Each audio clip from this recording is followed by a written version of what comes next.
I stood on the edge of the 14th floor balcony, ready to jump.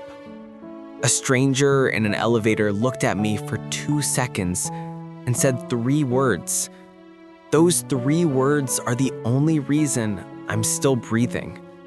Stay with me, and if this moves you even a little, hit subscribe right now. My name is Wee, and I want you to picture where I was 3 years ago. I was 34 years old. I was living in a cramped, suffocating one-bedroom flat in the Puxi district of Shanghai. A place that constantly smelled like damp concrete, exhaust fumes from the elevated highway, and broken dreams. On the outside, if you passed me on the Nanjing Road, I looked completely normal. I was a graphic designer. I had decent clients. I had that polite, practiced smile that we all wear to hide the truth. But inside I was completely hollow. I was a ghost haunting my own life. It didn't happen slowly, it happened all at once. My business collapsed overnight.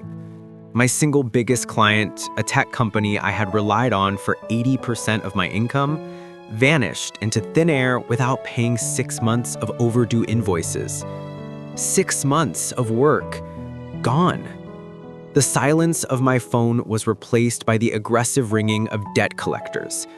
They started calling at 6 a.m., they called at dinner, they called until I was afraid to look at my own screen. The stress became a physical weight in the house.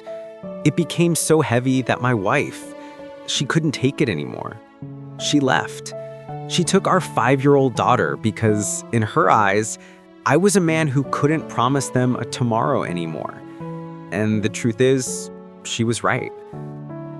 I stopped eating, I stopped sleeping, I stopped answering the door.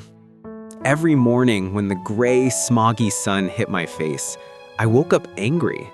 I was angry that I woke up at all. I was angry that I was still alive to face another day of failure. Then, the wall of salt came crashing down. My bank account hit negative.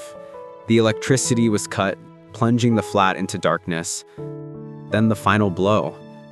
The landlord changed the digital lock while I was out buying a bag of cheap rice. I stood in the hallway, code not working, realizing I had nowhere to go. I carried whatever fit into one single battered backpack. I walked down the street and moved into a cheap guest house in an old alleyway. The kind of place that rented by the week, where the sheets are thin and the walls are stained with humidity. I reached out to friends, they disappeared. I reached out to family. They said things like, "Be strong, Wee," and then they stopped picking up the phone. I remember standing in front of the dirty mirror in that guest house room. I stared at a man I didn't recognize. My eyes were red, my cheekbones were sharp from hunger. My hands were shaking uncontrollably. I decided it was over. I wrote the note. I chose the night. I even chose the playlist I wanted to play in my headphones while I stepped off that balcony. Rock bottom wasn't a single moment of crashing.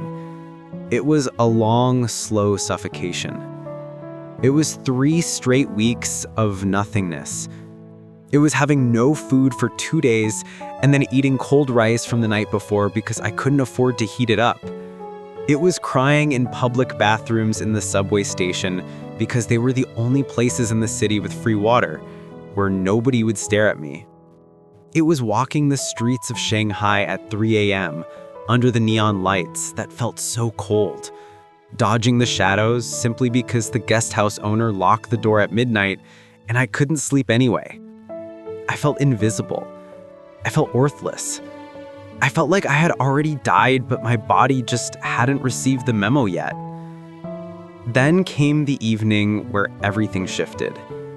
It was a moment so small, so quiet, you would miss it if you blinked. I walked into the old elevator of the guest house. I was exhausted. I smelled like the street, sweat, dust, and misery. There was an older man already inside. He must have been maybe 60. He was wearing a simple, worn-out shirt. He had tired eyes. He was carrying a translucent plastic bag of vegetables for his dinner. The rusty metal doors slid closed. Silence. Just the hum of the machine. Then he looked at me. And I don't mean he glanced at me. He looked at me. He looked at me the way nobody had in months. He saw past the dirt, past the red eyes, past the failure. I stared at the floor, ashamed. I wanted to disappear into the linoleum. The elevator jerked and shuddered between floors 3 and 4. The lights flickered. He leaned in just a little. He didn't invade my space, but he made his presence felt. And he whispered. It was so soft, I almost thought I imagined it in my delirium. He said, "You got this." That was it. 3 words. You got this. No lecture about working harder, no pity, no asking if I was okay. Just quiet, absolute certainty. The door opened on the 7th floor. He stepped out. The doors closed. I never saw him again. I stood there frozen in the metal box. That was the tiny grit spark. It wasn't a lightning bolt from the heavens. It wasn't a motivational speech with background music. It was just 3 words from a stranger who decided for some reason that I was still worth speaking to. I went back to my room. I didn't sleep that night. I sat on the edge of the bed and I kept replaying his voice in the dark. You got this. You got this. Something cracked open inside my chest. It wasn't happiness. I was too far gone for happiness. But it was something else. It was a tiny refusal to give up tonight. I told myself,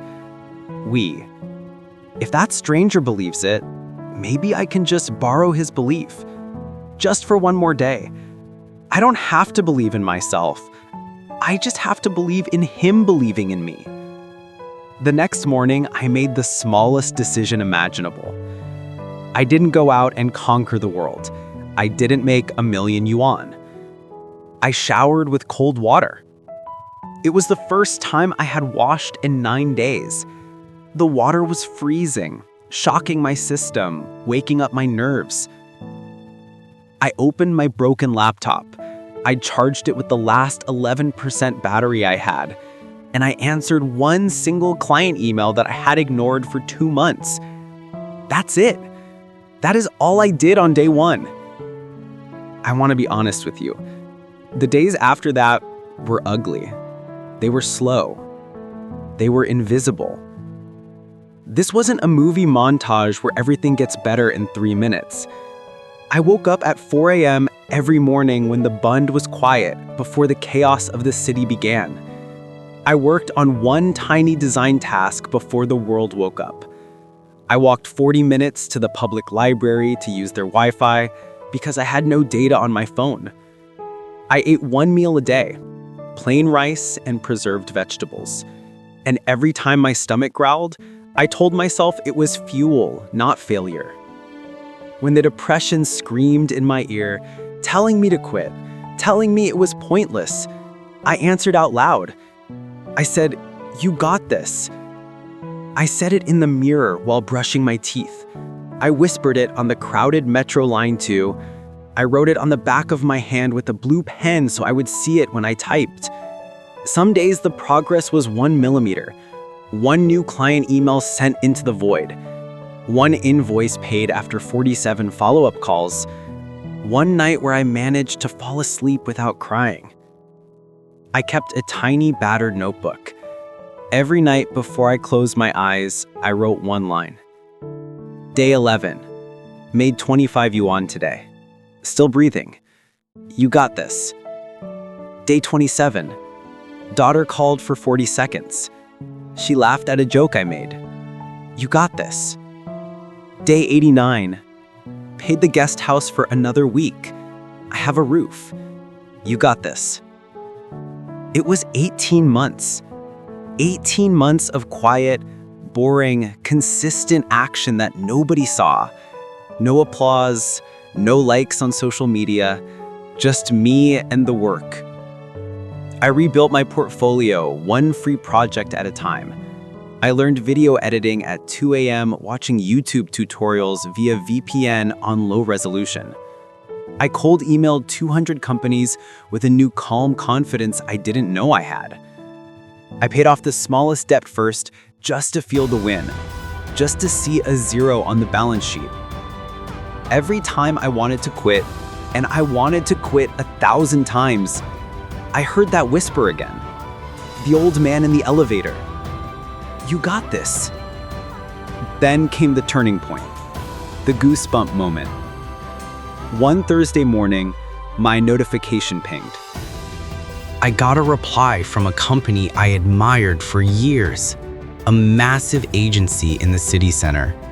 The subject line read, "We love your story. Let's talk." They didn't just want a freelancer. They hired me as a creative director. The salary was 3 times higher than my best year ever.